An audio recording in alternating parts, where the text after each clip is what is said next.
10, 9, 8, 7, 6, 5, 4, 3, 2, 1, 0. Welcome to Educational Trends at 2021. Please subscribe our YouTube channel to stay updated with our latest videos. Assalamu alaikum to all of you. Welcome to my YouTube channel, that's Education Trends Z 2021.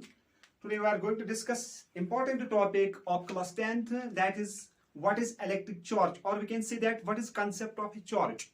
Yani that's concept of charge. Concept of electric charge. Electric charge. What is concept of electric charge? आज हम ये discuss करेंगे. तो first of all, you know that this universe is mainly made up of four things. That is, one, it is made up of matter. Second one, it is made up of time. And third one, it is made up of, we can say that these are the components of this universe, that is space. And fourth one is energy.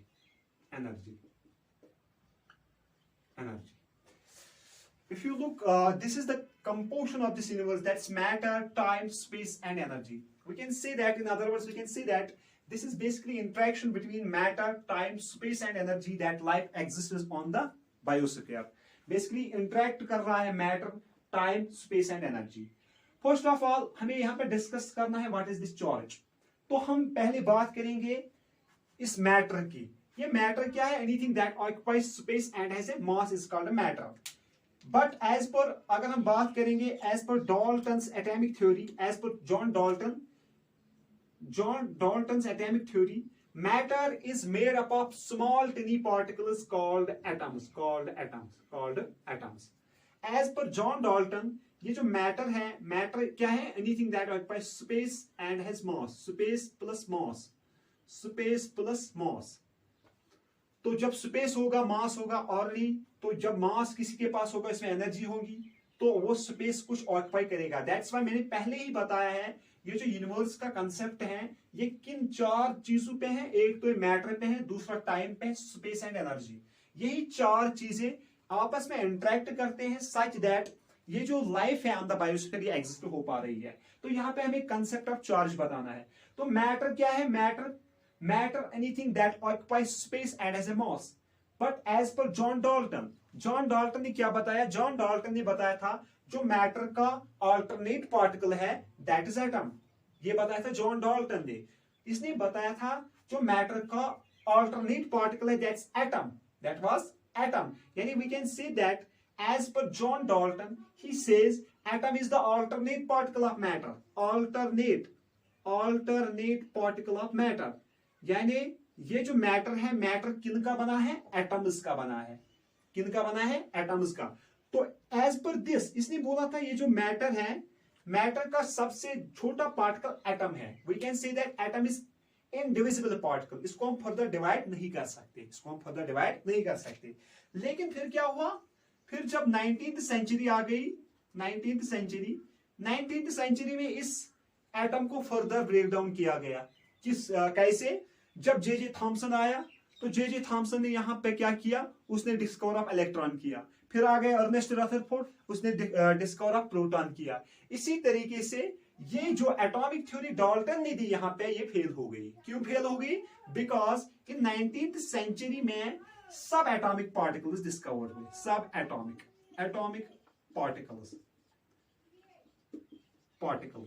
सब atomic particle जब 19th century में discover हो गए, जिसमें आ गए यहां पे, एक तो आ गए electron, proton and neutron. For example ये सब एटॉमिक पार्टिकल्स है, इलेक्ट्रॉन, प्रोटॉन एंड न्यूट्रॉन. तो अगर हम इलेक्ट्रॉन की बात करेंगे, electron was discovered by J Thomson. J Thomson ने इलेक्ट्रॉन को यहां पे डिस्कवर किया.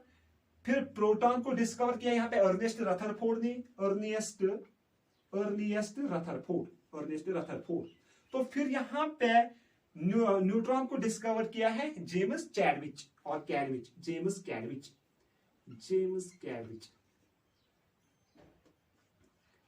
तो इसने यहां पे डिस्कवर किया न्यूट्रॉन। तो इसका कंसेप्ट जो था एज पर जॉन डाल्टन, इसने बताया था atom is the alternate particle of matter. But जब 19th सेंचुरी में ये सब एटॉमिक पार्टिकल्स डिस्कवर हुए, electron, proton, neutron, boson, meson, Higgs boson ने बोसॉन डिस्कवर किया, Z boson, W boson, leptons discover हुए, म्यूऑन डिस्कवर हुआ, बुलियन डिस्कवर हुआ। तो जब ये सब एटॉमिक पार्टिकल्स डिस्कवर हुए तो ये जॉन डाल्टन की एटॉमिक थ्योरी फेल हो गई, क्योंकि इसने बताया था atom is the alternate particle of matter. लेकिन जब ये फर्दर डिवाइड हो गए तो इसकी एटॉमिक थ्योरी फेल हो गई। तो फिर यहां पे मैं आपको बताऊंगा ये चार्ज कैसे वजूद में आया। अगर आप देखोगे यहां पे, इफ यू लुक हियर,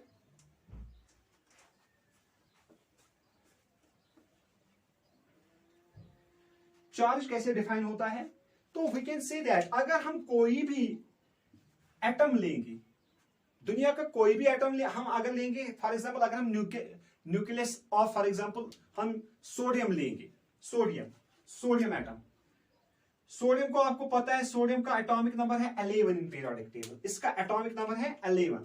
जब इसका एटॉमिक नंबर 11 है तो इसमें यहां पे आपको याद रखना है इसमें होंगे 11 प्रोटॉन्स, 11 इलेक्ट्रॉन्स। यानी इस सोडियम के पास एटॉमिक नंबर है 11। दिस मीन्स दैट इसके पास यहां पे होंगे, अगर आप देखोगे 11 प्रोटॉन्स और 11 इलेक्ट्रॉन्स, 11 इलेक्ट्रॉन्स।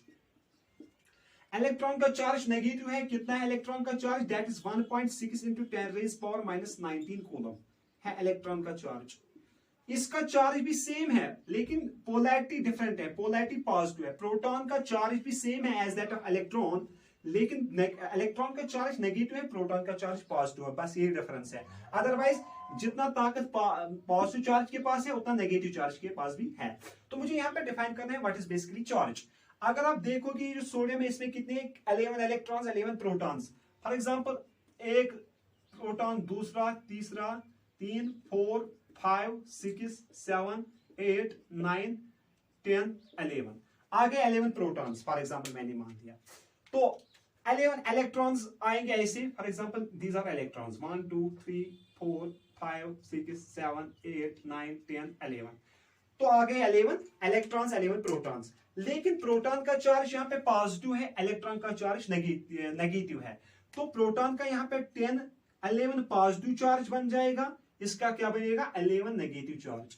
तो नेट चार्ज क्या आ जाएगा, 0 आ जाएगा। अगर आप देखोगे ये है 11 प्रोटॉन्स, ये है 11 इलेक्ट्रॉन्स। तो एक इलेक्ट्रॉन एक प्रोटॉन को यहाँ पे कैंसिल करेगा, दूसरा प्रोटॉन दूसरे इलेक्ट्रॉन को कैंसिल करेगा। तो जो नेट इफेक्ट रहेगा, तो नेट चार्ज जो इस पे होगा, नेट चार्ज वो क्या होगा 0, वो क्या होगा 0। क्योंकि आपको यहाँ पे याद रखना है दुनिया में कोई भी एटम जो होगा वो इलेक्ट्रिकली न्यूट्रल है। every atom in the universe is electrically neutral। Electrically neutral का मतलब है इसका कोई चार्ज नहीं होता है। न्यूट्रल का मतलब है नेट चार्ज क्या होगा, नेट चार्ज 0 होगा, उसको हम न्यूट्रल बोलते हैं, जिसका कोई चार्ज नहीं होगा। तो जब एक एटम में टोटल नंबर ऑफ इलेक्ट्रॉन्स होंगे टोटल नंबर ऑफ प्रोटॉन्स के बराबर, we can see that number of electrons जब होंगे, number of electrons equal to number of protons, तो जो नेट चार्ज होगा इस एटम पे वो क्या होगा 0 होगा। फिर क्या हो जाता है, कभी कभार यही सोडियम क्या करता है, in order to get a stability, अपने आप को स्टेबल बनाने के लिए ये सोडियम क्या करता है, ये एक इलेक्ट्रॉन को छोड़ता है, ये एक इलेक्ट्रॉन को एक्साइट करता है। कैसे करता है एक्साइट, अगर आपने 9th में पढ़ा होगा सोडियम की इलेक्ट्रॉनिक कॉन्फ़िगरेशन कितनी है, यहाँ पे सोडियम का एटॉमिक नंबर है 11, इसकी इलेक्ट्रॉनिक कॉन्फ़िगरेशन आ जाएगी 1s2 2s2 2p6 3s1। तो ये आगे 2 और हो गए 4 और 6 हो गए 10 और 1 हो गया 11। तो 11 इलेक्ट्रॉन्स यहाँ पे आ गए। कभी कभार ये इस 3s इलेक्ट्रॉन को छोड़ देता है, क्यों, in order to get a stable configuration, जब ये इस इलेक्ट्रॉन को छोड़ेगा तो जब इसने एक इलेक्ट्रॉन को छोड़ा यहाँ पे, तो यहाँ पे कितने प्रोटॉन है? 11 प्रोटॉन। यहाँ पे कितने प्रोटॉन इलेक्ट्रॉन है? अब 10 ही इलेक्ट्रॉन, क्योंकि इसने एक इलेक्ट्रॉन को छोड़ दिया है, जिसकी वजह से यहाँ पे 10 इलेक्ट्रॉन्स रह गई, इसमें 10 प्रोटॉन्स रह गए। तो अब 10 प्रोटॉन्स 10 इलेक्ट्रॉन्स को नेग्लेक्ट करेंगे, इनका इफेक्ट 0 बनाएंगे, लेकिन जो एक प्रोटॉन यहाँ पे बच गया, उसकी वजह से यहाँ पे सोडियम का चार्ज पॉजिटिव आ जाएगा। दैट इज वाई सोडियम का चार्ज क्या आ जाएगा? पॉजिटिव। इसका मतलब है इसने एक इलेक्ट्रॉन को लॉस किया है, एक इलेक्ट्रॉन को लॉस किया है, तो यहां पे कुछ नेट चार्ज आ गया। So we can say that यहां पे एक नेट चार्ज आ गया। नेट चार्ज सोडियम पे क्यों आ गया? Because in order to get stability, in order to get a stable electronic configuration, एक चीज क्यों अपने इलेक्ट्रॉन्स, क्यों एटम्स इलेक्ट्रॉन्स को लॉस कर रहे हैं? In order to get a stable configuration, ये अपने आप को स्टेबल बनाने के लिए इलेक्ट्रॉन्स को लॉस कर रहे हैं।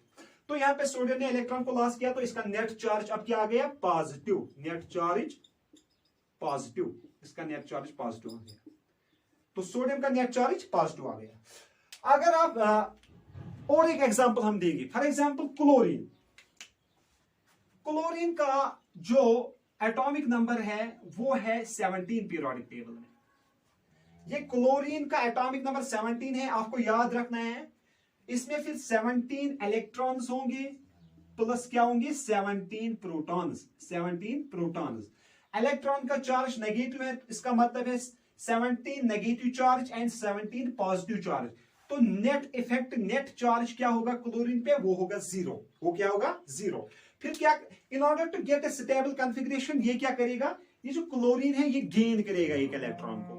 जब ये एक इलेक्ट्रॉन को गेन करेगा तो इसका चार्ज क्या आ जाएगा? क्योंकि यहां पे एक इलेक्ट्रॉन ऐड हो जाएगा, तो यहां पे प्रोटॉन सेम रहेंगे, प्रोटॉन्स तो ऐड नहीं हुए। जब एक इलेक्ट्रॉन यहां इसने गेन किया तो यहां पे आ जाएंगे 18 इलेक्ट्रॉन्स, 17 प्रोटॉन्स। तो इसका जो चार्ज बन जाएगा वो क्या बन जाएगा? नेगेटिव, क्योंकि यहां पे 17 electrons, we can say that 17 electrons and 17 protons will cancel each other, लेकिन यहां पे बचा एक इलेक्ट्रॉन, तो यहां पे क्लोरीन का नेगेटिव चार्ज आ जाएगा। So we can say that charge is basically, अब मैं पॉइंट पे आता हूं, charge is basically excessness or deficiency of electrons. This is the point. Charge is basically excessness or deficiency of electrons, or we can say that it is defined as, charge is defined as, it is the massive property associated with matter. Matter में ये associate है किन particles के साथ? सब atomic particles के साथ। सब एटॉमिक पार्टिकल में कौन आएगा? Electron and proton. So we can say that charge is basically loss और गेन ऑफ इलेक्ट्रॉन्स। चार्ज क्या है? Charge is loss and gain of electrons, gain of electrons. यानी अगर कोई मेटल इलेक्ट्रॉन को लॉस कर रहा है तो इसका पॉजिटिव चार्ज आ जाएगा, तो अगर कोई इलेक्ट्रॉन्स गेन कर रहा है तो इसका नेगेटिव चार्ज आ जाएगा। तो आ गया यहाँ पे कंसेप्ट ऑफ चार्ज, यानी एक्सेसनेस और deficiency of electrons in a metal is called charge. अगर एक्सेस इलेक्ट्रॉन्स हुए, अगर ज्यादा इलेक्ट्रॉन्स हो गए तो नेगेटिव चार्ज आ जाएगा, अगर इलेक्ट्रॉन्स लॉस हो गए तो पॉजिटिव चार्ज आ जाएगा। तो यहां पे कंसेप्ट है चार्ज का, जो कंसेप्ट है वो है it is massive property, or we can say that it is the physical property associated with some elementary particles that are responsible for metal to get stable. यानी हम यहां पे कह सकते हैं charge is basically massive property, massive physical property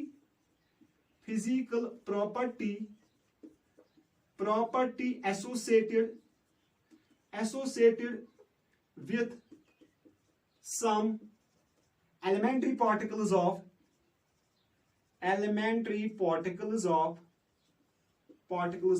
matter. In elementary particles of matter में कौन आ जाएगा? सब atomic particle like electron and proton, इन्हीं के साथ ही एसोसिएट है। यानी सब एटॉमिक पार्टिकल्स, सब atomic particles that is electron and proton. तो ये चार्ज की डेफिनेशन है। यहां पे पहले आपको ये याद रखना है, हर कोई मेटल इलेक्ट्रिकली न्यूट्रल है। क्यों न्यूट्रल है? क्योंकि इसमें total number of electrons equal to total number of protons. Electron का चार्ज नेगेटिव है और प्रोटॉन का चार्ज पॉजिटिव है, तो जो नेट ओवरऑल चार्ज रहेगा एक एटम पे वो क्या रहेगा, जीरो। फिर in order to get the stable configuration, या तो मेटल इलेक्ट्रॉन लॉस करेगा या तो मेटल इलेक्ट्रॉन गेन करेगा। एक्सेसनेस और deficiency of electrons is called charge. तो यहां पे बात कुछ ऐसी बन गई, यानी ये जो मैटर है, anything that occupies space and as a mass, ठीक, matter is made up of atoms as per John Dalton, but during 19th century atom is further divided into subatomic particles। ये जो subatomic particles है ये क्या है, elementary particles। these are elementary oblique fundamental particles, fundamental particles। ये जो whole chapter है ना इलेक्ट्रिसिटी, यहां पे ये इसी इलेक्ट्रॉन पे घूमेगा, क्योंकि इलेक्ट्रॉन न्यूक्लियस के बाहर है, ये न्यूक्लियस के बाहर घूम रहा है, प्रोटॉन्स इनसाइड द न्यूक्लियस। जो अगला टॉपिक यहां पे रहेगा वो रहेगा अगर न्यूक्लियस प्रोटॉन है, इसमें प्रोटॉन बहुत है जिसकी वजह से इसका पॉजिटिव चार्ज आएगा, तो प्रोटॉन रिपल्शन क्यों नहीं करेगा, and what is the function of neutron inside the nucleus, and why electron does not go inside the nucleus, if it is negative charge nucleus is positive charge। तो यहां पे ये points है, ये मैं डिस्कस करूंगा अगले लेक्चर में, जो किस पे होगा, प्रॉपर्टी ऑफ चार्ज। यानी आपको चार्ज याद रखना है, charge is a massive property, massive physical property associated with some elementary particles of matter that show the how particles are interacted in electric and magnetic field. जब यही charge, for example अगर ये charge rest में है, यहां पे अगर कोई भी चार्ज रेस्ट में है, फॉर एग्जांपल ये पॉइंट चार्ज है, तो इसका खाली इलेक्ट्रिक फील्ड आ जाएगा। इलेक्ट्रिक फील्ड का मतलब क्या है, द स्पेस और the region around the charge up to which it can influence the other charge. Influence का मतलब क्या है, यानी या तो ये रिपल करेगा एक चार्ज को, या तो ये अट्रैक्ट करेगा, डिपेंडिंग अपॉन द चार्ज, कौन हम इसको नजदीक, कौन चार्ज हम ले रहे हैं इसके फील्ड में, दैट विल डिपेंड। लेकिन अगर ये चार्ज रेस्ट में हम स्टडी कर रहे हैं, जो यहां पे आ गया ये चार्ज पॉजिटिव नेगेटिव चार्ज, तो पॉजिटिव चार्ज क्यों आ गया, due to loss of electron, negative charge क्यों आ गया, due to gain of electron. तो यहां पे जो ये पॉजिटिव चार्ज अगर हम इसकी स्टडी रेस्ट में कर रहे हैं, तो इसको बोलते हैं इलेक्ट्रोस्टैटिक्स। क्या बोलते हैं, इलेक्ट्रोस्टैटिक्स। अगर इसी चार्ज को हम मोशन में स्टडी कर रहे हैं, for example in current flow of electrons, flow of charge per unit time, तो अगर यही चार्ज यहां पे मोशन में आ गया, अगर ये चार्ज किस में आ गया, मोशन में, तो जब ये चार्ज मोशन में आ गया तो इसको हम करंट बोलते हैं। उस वक्त इसकी स्टेडी को, study of charges at motion is called electrodynamics. इसको हम बोलते हैं इलेक्ट्रोडायनामिक्स। आपको यहां पे इंपॉर्टेंट पॉइंट ये याद रखना है, ये जो स्टैटिक चार्ज होता है इसके पास खाली इलेक्ट्रिक फील्ड होता है, लेकिन ये जो चार्ज मोशन में होता है तो इसके पास electric as well as magnetic field होता है, दोनों फील्ड्स होते हैं।